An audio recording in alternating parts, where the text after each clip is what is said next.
Welcome to the Brad and Taylor Show. Today we have Ginger Herman. You're listening to the Brad and Taylor Show, a podcast that inspires entrepreneurs to pursue their passions. We're sitting down with some of the best to learn how they got started and some lessons they learned along the way. Hi, how's it going? Good. How are you guys? We're good. We're doing good. So tell us a little bit about what you do. Yeah, so I am a realtor with 5-Star Real Estate, but I also work on a team with the Stu Prince team, and that's actually my mom. So nice. I've been working with my mom for I've been licensed for about 10 years, but I've been assisting her for kind of a while before that, just kind of on and off in like high school. She would honestly drag me around her appointments starting when I was probably like 8 years old. So it's kind of been in my blood. Yeah, you're like, well, I guess I got to go.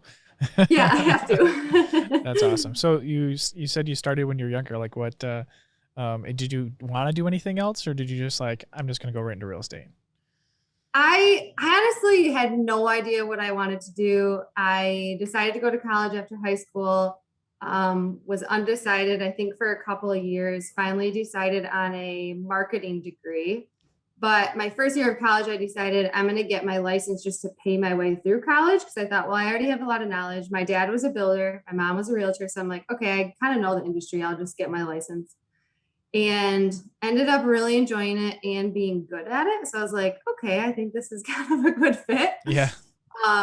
Growing up though, watching my mom's schedule and how much work it was, I was like, I'm never going to be a realtor. I'm never going to do this. This is terrible. She's good at it, but it just seems awful. But the more I did it, it just, honestly, it felt like it kind of came natural. So I graduated, but decided I'm going to stick with this. So since you kind of already had background and you kind of already knew the process, how was your first listing that you did yourself? It was scary. Yeah.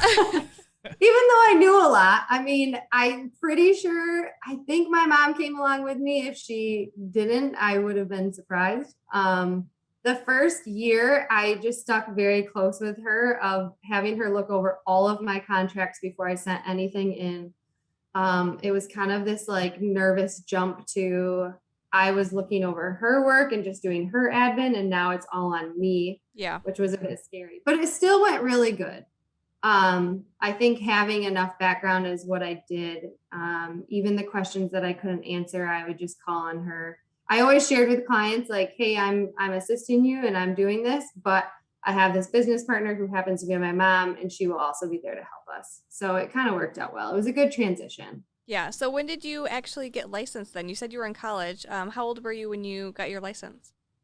So I was licensed in 2011. Okay. Which means this is 10 years. So that's kind of cool. And I think I must have just turned 19 maybe. I remember at the time my mom calling our board, the Grand Rapids board, and asking, what is your youngest realtor right now? And it happened to be me, which was kind of cool. So she used to always tell the people that, which I was kind of like, don't tell people that because then that means they're not going to want to use me. Yeah. But, it was kind of crazy. The first couple of years, I didn't do anything really on my own. She was always there. So we kind of split everything. It probably wasn't until maybe 2012, 2013 that I actually was then solely helping like clients of my own. Yeah. How did that transition go for you? Were you just like, okay, I think I'm ready and I'm just gonna. Yeah. Yep. I think it was kind of more my mom too, like ready to push me off. Like, I think you've got this. I don't think I need to handhold you anymore. She's probably getting sick of it. Too much work. So she was kind of like, I think you've got this. She handed 2 buyers over to me directly. Like she prefaced with them, hey, I know you want to work with me, but are you open to working with my daughter? She's sort of a new agent. They both were amazing clients. I always tell people my first clients were my best clients. The first one I ever had, though, I think I worked with them for probably 2 years until they actually closed. Wow. So they were my first client, but they weren't my actual like first closing. Right. But they were the best clients to start out with because they were very forgiving and like any information I didn't know, they were totally fine with it. They're like, yep, you just get back to us. So it was really good. Yeah, that's awesome. Especially you being kind of solo then. Yeah. No pressure added. They're so young. I look back and I'm like, how did people trust me at 19 or 20, just like handling their whole transaction for them? Yeah, because it's their biggest purchase probably in their life. So, Yep. That's crazy. But I'm glad that you got into the business and that now you're here talking to us. So, Yeah, me so you too. said this year is 10 years. Yes. Awesome. Is there any advice that you got from maybe your mom or your dad, since they were kind of both in the industry, that has stuck with you? The only thing that really stands out to me is to kind of just like don't sweat the small stuff, let it roll off your shoulders. This industry is really hard since you're working with a lot of consumers and a lot of buyers and sellers. There's ups and downs all the time. Um, and there's constant no's and hardships from people. And so my mom taught me very quickly, like you can't sweat it, just move on to the next client. Don't worry about it.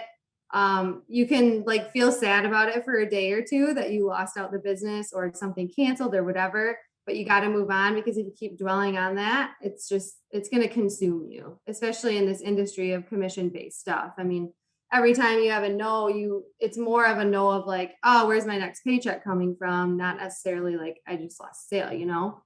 So I've always stuck with that. Like, don't sweat it. Just move right on. Next person. Yeah. Yep. Kind of switching the roles here a little bit. What is the worst property that you've been to? So I would say maybe not the worst house, but definitely the worst experience. Okay. So I had this fairly new client. They were super sweet, but we had a really rough language barrier. So it was very minimal English that was like spoken in between us. We went to I think it was in downtown Grand Rapids, a house. The pictures online looked pretty decent, but we walked in and it was just a mess. Like there were old food everywhere that was like molding. It smelled. There was flies. There was fleas flying around. There was probably cockroaches, everything. And as we're walking around, I just had this very like internal feeling of like, there is something wrong or something weird in this house. It wasn't until I think we got into the kitchen and there was like drug paraphernalia out on the counter. And I was like, ooh, I think man. we need to leave. So I'm trying to like convince them like we have to get out of the house. Yeah. And on our way out of the house, the tenant walks in just screaming at us. And I was like, I don't know what to do. This is probably only like my second year in real estate. So I was like, I've never experienced this before. I was panicking, probably sweating. We finally somehow got out of the house. I called the listing agent and I was like, what is happening with this house? You let us walk through there. And it ended up being like the tenant was kicked out, but keeps coming back every time a showing happens because he sees that it's been unlocked. Oh, So wow. he goes back in there. So it was kind of like a squatter's house. Yeah. Yes, the house was terrible, but it was more about the experience, and it's like haunted me ever since. And I always stick with that internal gut feeling of like, if I walk through a house, I'm telling you, it's so true. If I walk through a house and I have this like prickly feeling, like something's wrong, I tell my clients and I tell them like, you can continue to walk through the house, but I might stick by the door. And it's happened to me 2 other times where I've hit like a squatter's house. And I told my client, like, I'm going to stay here. He walked through the house and he like came upon like some poor homeless guy. So I'm like, I follow by that. So maybe not necessarily the worst house, but definitely worst experience. Yeah. Was that squatter in the basement or in the attic? I know we've talked to a couple I think it was in the attic because so he heard him like running down the stairs. Oh, man. We haven't figured it out. Like, seems like that's where it's either in the basement or the attic. It's like, you have the main floor. Well, I felt terrible calling because that one I called the cops because I was like, all right, this is a homeless man. I felt terrible calling on him because I'm like, he's just trying to find a warm house. But also like the next person that comes through, like it was a safety concern, like he shouldn't be in there. Yeah, for sure. I know. Crazy. It seems like they always go to like the darkest places too. Why an attic? Why not the main floor? Yeah, where we can see you right when we walk Right. in. Yeah. Just let everyone know you're here. Yeah. Yes. You don't have to hide. We know you're there. That's funny. Crazy. So going forward in the next year, do you have any goals that you would like to accomplish? It's funny. I don't really ever consider myself as like a super competitive person. I'm competitive for my clients when it comes down to like fighting for them, definitely. Goal wise, I've always just been focused on like work-life balance. I want to be comfortable where I'm at. But I have noticed as I look back to like my first year and then on through now, I've always steadily increased in volume. So a couple of years ago, I decided, all right, I want to continue that. every year I just want to do a little bit more in volume. That's not necessarily like commission paid and money I'm making, but just volume wise, I want to keep growing, which usually in turn creates, more commission Right. as well. But I just don't want to become where I'm working all the time. So Yeah. I'm very much like, as long as I make what I need to live off of and I can still enjoy my life, I'm happy with that. I notice the more that I do focus on that, I'm happier in general in my job then too, and then happier for my clients. Yeah, I So, know when you mentioned the work-life balance, how do you balance? I mean, agents are typically swamped and your phone's never stopping. So how do you balance yeah, that? it's really hard. I try to set boundaries in this market right now where like the houses sell within an hour. I usually like tentatively respond to my family and friends like I might be there, but if a client calls, I have to go. But I usually try to keep at least 1 or 2 nights open a week. A lot of people need to see houses, in the evenings because that's when they're off of work. But I usually Yeah. always try to keep 1 or 2 nights open a week and then either Saturday or Sunday clear. So if I'm going to work on the weekend, I'll try to like all shove it into Saturday or all shove it into Sunday. And then that way I have at least one day open. Yeah. The summers are obviously the worst for us. Spring, summer, fall kind of right now are the worst. So winter, I try to take my most time to just relax and like lay low. I'm not very good at that because I want to stay busy. But that's when I try to just, all right, this is when I need to sit on the couch all day and do nothing because I haven't been all summer. So that's my time Right. to do that. Yeah, when you first started out too, did you structure your days by time blocking? Not really.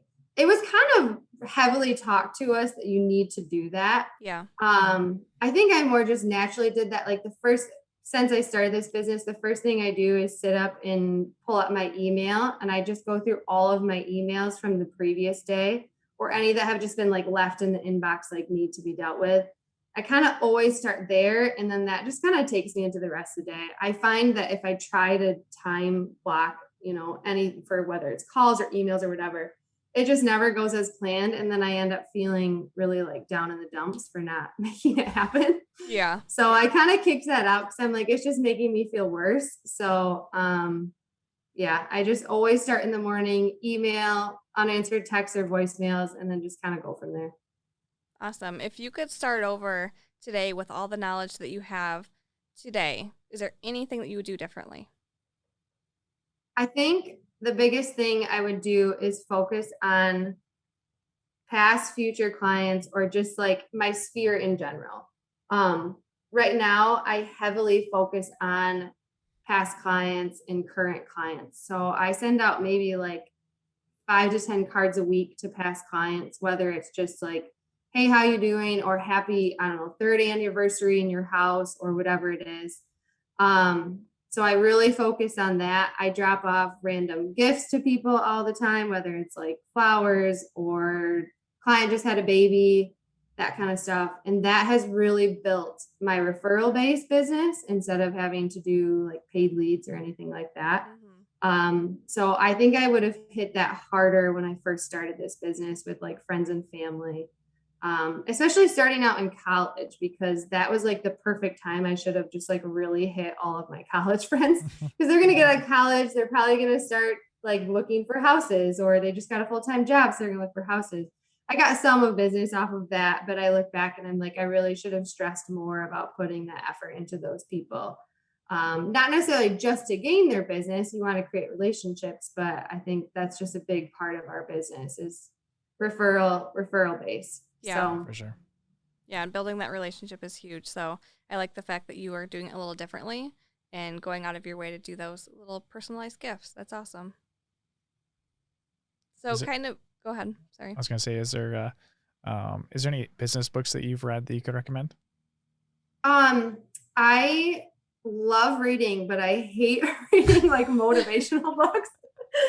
So it wasn't actually last year when COVID hit, I changed up my reading and I started reading some like motivational stuff and business-based books. Someone referred to me, I've had friends refer this book to me a long time. And I actually think I had a friend buy the book for me and I was like, fine, I'll read it.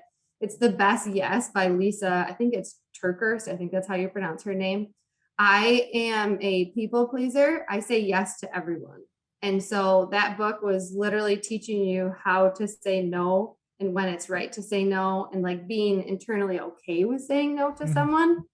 And that's kind of how my business is even if I don't want to take that appointment or I'm blocking off that time for my husband, if someone calls, I do it. And so this was like the biggest, even though I was learning how to say no to people, it was like the biggest eye opener for my business, even to the point of like, I hate doing open houses. I don't know why. I think I know why. I think it's because I'm a huge introvert. And so I force myself to be an extrovert, and like at an open house, you have to be an extrovert. Like you have to be willing to like chit chat with these people that you've never met. Yeah. So me finally realizing I'm not going to do open houses and I'm just going to hire out that service to someone else was like huge. And it made me so much happier on the weekends. I wasn't doing that work, but then it also left me time to then do other work, whether it was real estate or other showings for people. So that was like a huge book that connected, yes, to my personal life, but in a huge way to my business life, learning how to say no, not necessarily taking on every client that I want to. It's weird. People are like, have you ever fired a client? I'm like, sure, I have. Just the same as like someone's fired a realtor. If you're not working well together, it's not going to be a good relationship for either person. Yeah. So learning how to like actually fire a person, not necessarily fire them, but having that conversation of like, I don't think this is going well. I think we need to break away. That was like a huge book for me on learning that. Yeah, that's awesome. Well, thank you so much for coming on our show and sharing your story today. Is there anything you'd like to share before we go? I don't think so. Thank you guys for having me on. This was fun. Oh, yeah. Oh, yeah. What's your contact information? So text, email, or phone call. My phone number is 616-633-5880. And then email is gingerprins@gmail.com. Awesome. Hey, thanks. Thank you, guys. Are these working? All right. Here we go. Oh, there we go. I think they're working. Should we tell them? Mine keeps falling. It doesn't like my voice. What do we got to tell them? Subscribe. Subscribe? What do we got to point at it? Hey, I think there's a subscription button. Like It might be there. Might be right there too. Somewhere. Somewhere. Find it. It's red. Yeah. And Red. it's blue. It's green. I don't really know. It's a color. This mic isn't even attached. Did you plug these in? Well, I guess. I wonder if they can hear us. Yeah. I wonder if they hear us. Well, we should probably tell them if they can hear us. We should probably tell them also give us a 5-star review for listening to on Apple. That'd be cool. 5 stars, review. guys. Share it with everybody they can think of. We won't take 4 stars.